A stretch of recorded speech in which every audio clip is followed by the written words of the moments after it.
Shalom, selamat pagi anak-anak. Apa kabarnya hari ini? Bertemu lagi kita di dalam pembelajaran agama hari ini. Hari ini anak-anak kita akan melanjutkan materi kita tentang asal mula dosa ya. Seperti kemarin anak-anak sudah mempelajari dari mana asal mula dosa, kapan manusia itu menyandang status sebagai orang berdosa. Apakah ada yang masih ingat? Sejak kapan kira-kira manusia itu menyandang status berdosa? Ya, benar ya, sejak di dalam kandungan ibu. Di dalam Mazmur 51 ayat 7 dikatakan bahwa dalam dosa aku diperanakan dan dalam kandungan aku di dalam dosa aku dikandung ibuku. Ya, jadi benar sekali. Setelah Adam dan Hawa jatuh dalam dosa, maka semua manusia itu ikut berdosa. Sehingga sejak kapan manusia itu berdosa? Maka manusia yang sekarang ini berdosa ketika mereka itu mulai dikandung di dalam kandungan ibu mereka, ya. Sejak di dalam kandungan kita sudah dikandung di dalam dosa. Kenapa? Karena ibu kita adalah orang berdosa. Karena tidak dipungkiri Alkitab mencatat bahwa kita semua adalah manusia berdosa, ya. Nah, hari ini anak-anak kita akan melanjutkan materi kita tentang manusia berdosa. Diharapkan dari pembelajaran hari ini anak-anak bisa menjelaskan apa yang menjadi kebutuhan terpenting dari manusia berdosa, ya. Apa yang menjadi kebutuhan terpenting dari manusia berdosa? Anak-anak sudah tahu kebutuhan kan? Ya, kebutuhan itu berarti sesuatu yang harus dipenuhi. Kalau tidak dipenuhi, maka akan tercipta kejanggalan. Contoh, anak-anak butuh makan. Kalau anak-anak tidak makan, bagaimana?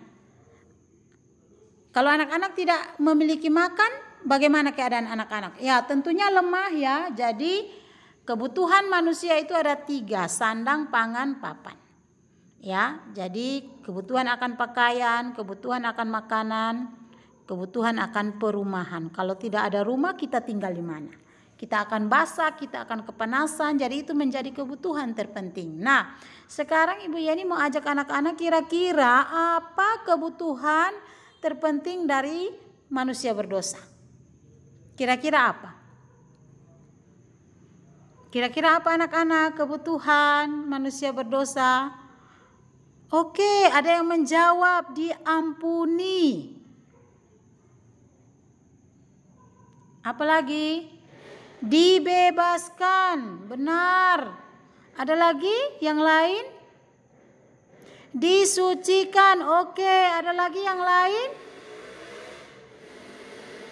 Dibebaskan, oke. Anak-anak, jawaban anak-anak semua itu tidak ada yang salah ya. Nah, oleh sebab itu mari kita sama-sama melihat pembelajaran kita hari ini. Kira-kira apa yang menjadi kebutuhan terpenting dari manusia berdosa? Karena Alkitab mencatat bahwa semua manusia telah berdosa dan telah kehilangan kemuliaan Allah. Roma 3 ayat 23. Oleh sebab itu, tidak ada satu manusia pun yang benar. Bahkan perbuatan apapun manusia di bumi ini tidak ada lagi yang benar. Semua sudah tercemar oleh dosa. Oleh sebab itu jangan berpikir saya berbuat baik pasti saya selamat. Belum tentu. Mengapa belum tentu? Karena kita semua tidak ada lagi yang benar. Kita semua telah tercemar oleh dosa. Oleh sebab itu anak-anak, hari ini Ibu Yeni ingin mengajak anak-anak kita mempelajari arti hidup dalam dosa menurut Alkitab, ya. Menurut Alkitab, arti hidup dalam dosa. Yang pertama kita lihat arti hidup dalam dosa menurut kitab Efesus pasal 2 ayat 1. Efesus pasal 2 ayat 2. Ibu Yeni bacakan. Kamu hidup di dalamnya karena kamu mengikuti jalan dunia ini. Karena kamu mentaati penguasa kerajaan angkasa, yaitu roh yang sekarang sedang bekerja di antara orang-orang durhaka. Jadi hidup dalam dosa yang pertama menurut Efesus 2 ayat 2 ialah hidup yang mengikuti jalan duniawi. Jalan duniawi seperti apa? Silakan anak-anak sebutkan jalan duniawi. Marah, benar. Bully, benar. Mengejek, menghina, benar. Tidak mau berdoa, benar. Tidak mau ke gereja, benar. Itu hidup mengikuti jalan duniawi. Jadi orang berdosa, orang yang hidup dalam dosa artinya orang itu hidup mengikuti jalan-jalan duniawi, jalan-jalan yang ditawarkan oleh dunia.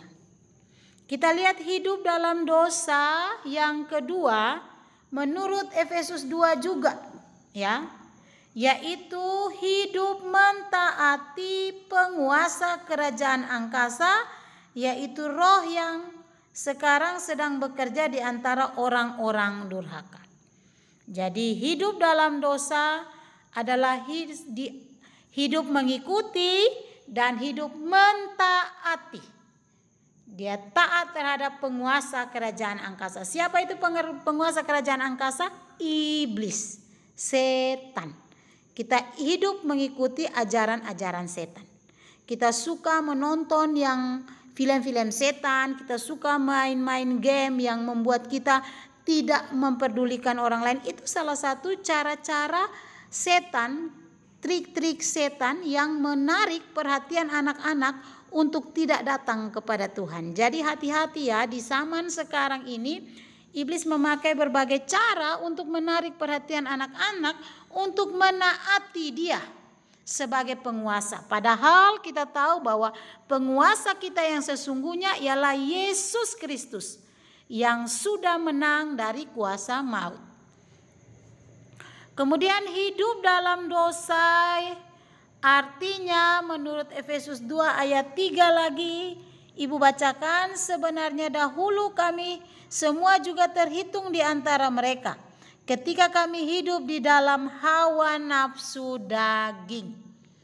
Nah, ini lagi arti hidup dalam dosa. Artinya hidup mengikuti hawa nafsu daging. Ya. Mau buat apa, buat saja.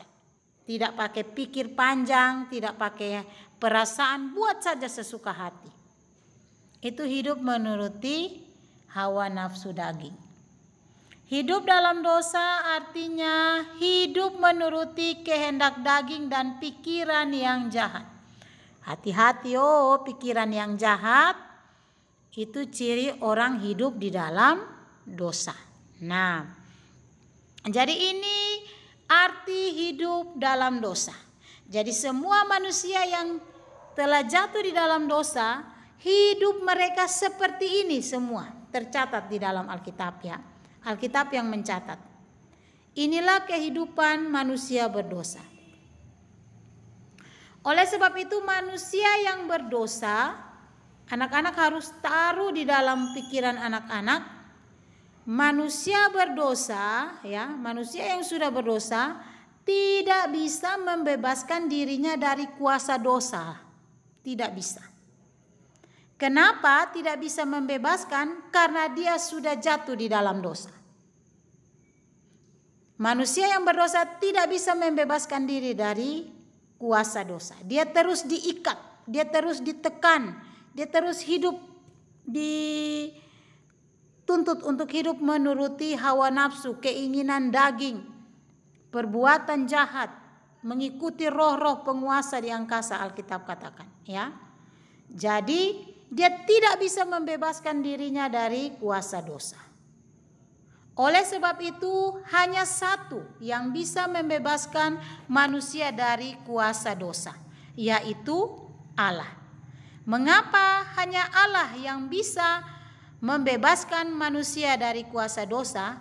Karena Allah satu-satunya yang paling benar, kudus, dan mulia. Allah yang benar, kudus, dan mulia inilah yang bisa datang untuk membebaskan manusia yang berdosa. Oleh sebab itu anak-anak, apa yang Yesus lakukan agar manusia selamat?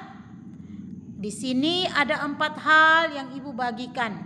Yang pertama yang harus Yesus lakukan agar manusia itu selamat tercatat di dalam Matius pasal 1 ayat 21 yang berbunyi, ia akan melahirkan anak laki-laki dan engkau akan menamakan dia Yesus, karena dialah yang akan menyelamatkan umatnya dari dosa mereka.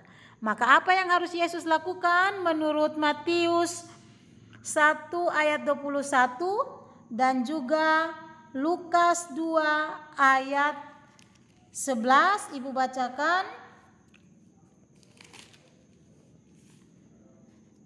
Hari ini telah lahir bagimu juru selamat, yaitu Kristus Tuhan di kota Daud. Maka apa yang harus Yesus lakukan agar manusia selamat? Yang pertama, Yesus harus lahir ke dunia. Ya, Yesus harus lahir ke dunia. Kemudian yang harus Yesus lakukan, hal kedua yang harus Yesus lakukan setelah lahir agar manusia berdosa itu diselamatkan ialah yang pertama 1 Korintus 15 ayat 3 sampai 4. Sebab yang sangat penting telah kusampaikan kepadamu, yaitu apa yang telah kuterima sendiri, ialah bahwa Kristus telah mati karena dosa-dosa kita sesuai dengan kitab suci, bahwa ia telah dikuburkan dan bahwa ia telah dibangkitkan pada hari yang ketiga sesuai dengan kitab suci. Ya. Jadi hal kedua yang harus Yesus lakukan agar manusia diselamatkan ialah Yesus mati dan dikuburkan. Hal yang ketiga yang harus Yesus lakukan untuk manusia yang selamat masih tetap di dalam 1 Korintus 15 ayat 3 dan 4 ialah bahwa sebab yang sangat penting telah kusampaikan kepadamu, yaitu apa yang telah kuterima sendiri, ialah bahwa Kristus telah mati karena dosa-dosa kita sesuai dengan kitab suci. Ayat 4, bahwa ia telah dikuburkan dan bahwa ia telah dibangkitkan pada hari yang ketiga sesuai dengan kitab suci. Jadi yang Yesus lakukan ialah bangkit dari kematiannya. Kebangkitan Yesus menunjukkan kemenangan Yesus akan maut. Dan yang harus Yesus lakukan setelah Yesus lahir, Yesus mati dan dikuburkan, Yesus bangkit pada hari yang ketiga, maka Yesus harus kembali kepada Bapa, kepada Allah yang mengutusnya, ya. Yesus harus kembali. Kenapa Yesus harus kembali? Yesus harus kembali kepada Bapa yang mengutusnya untuk mempertanggungjawabkan setiap pekerjaan yang sudah Allah Bapa percayakan kepada Yesus. Ayat 1 Kisah Para Rasul 1 ayat 11 Ibu bacakan. Dan berkata kepada mereka, hai orang-orang Galilea, mengapa kamu berdiri melihat ke langit? Yesus ini yang terangkat ke sorga, meninggalkan kamu, akan datang kembali dengan cara yang sama seperti kamu melihat dia naik ke sorga. Jadi ini 4 hal yang harus Yesus lakukan agar manusia berdosa itu menerima keselamatan. Yang pertama melalui Yesus lahir ke dunia, Yesus mati dan dikuburkan, Yesus bangkit, dan yang terakhir Yesus naik ke sorga. Oleh sebab itu, apa yang harus dilakukan tadi itu sudah dilakukan oleh Allah. Maka Allah sudah melakukan tindakan-tindakan untuk manusia selamat, maka sekarang apa yang harus manusia lakukan untuk dia memperoleh anugerah keselamatan? Anak-anak, kita baca di dalam Kisah Para Rasul 16 ayat 30 sampai 34. Ia mengantar mereka keluar sambil berkata, "Tuan, Tuan, apakah yang harus aku perbuat supaya aku selamat?" Jawab mereka, "Percayalah kepada Tuhan Yesus Kristus dan engkau akan selamat, engkau dan seisi rumahmu." Lalu mereka memberitakan firman Tuhan kepadanya dan kepada semua orang yang ada di rumahnya. Pada jam itu juga kepala penjara itu membawa mereka dan membasuh bilur mereka. Seketika itu juga ia dan keluarganya memberi diri dibaptis. Lalu ia membawa mereka ke rumahnya dan menghidangkan makanan kepada mereka. Dan ia sangat bergembira bahwa ia dan seisi rumahnya telah menjadi percaya kepada Allah. Ya, jadi ini perikopnya tentang kepala penjara Filipi yang bertobat. Dia bertobat dengan cara apa? Yang pertama, dia percaya kepada Yesus, dan yang kedua, dia memberi diri dibaptis. Nah, kita juga manusia saat ini bisa memperoleh keselamatan, bahkan sudah memperoleh keselamatan dengan kuncinya yang pertama, tetap percaya kepada Yesus, dan yang kedua, memberi diri dibaptis. Ya, oleh sebab itu kesimpulan pembelajaran kita hari ini ada 4 kesimpulan. Yang pertama, manusia sudah berdosa, oleh sebab itu tidak bisa membebaskan diri dari kuasa dosa. Harus ingat itu, bahwa kita manusia berdosa. Dan yang kedua, kita manusia berdosa ini tidak bisa membebaskan diri dari kuasa dosa. Hanya Yesus satu-satunya juru selamat yang bisa membebaskan manusia dari kuasa dosa. Karena dialah satu-satunya anak Allah yang suci dan kudus. Nah, untuk membebaskan manusia dari kuasa dosa, maka Allah rela untuk lahir sebagai manusia. Namun dia bukan manusia yang berdosa, melainkan Allah tetaplah manusia yang suci, yang kudus, yang rela mati di kayu salib, dikuburkan, bangkit, dan naik kembali ke surga. Nah, oleh sebab itu Yesus telah melakukan itu bagi kita, maka sekarang kunci untuk kita manusia bisa tetap memperoleh anugerah keselamatan ialah kita harus tetap percaya kepada Allah dan beri diri dibaptis. Memberi diri dibaptis di sini yang dimaksudkan ialah berani berkomitmen untuk menanggalkan dosa-dosa dan mau hidup menurut kehendak Tuhan.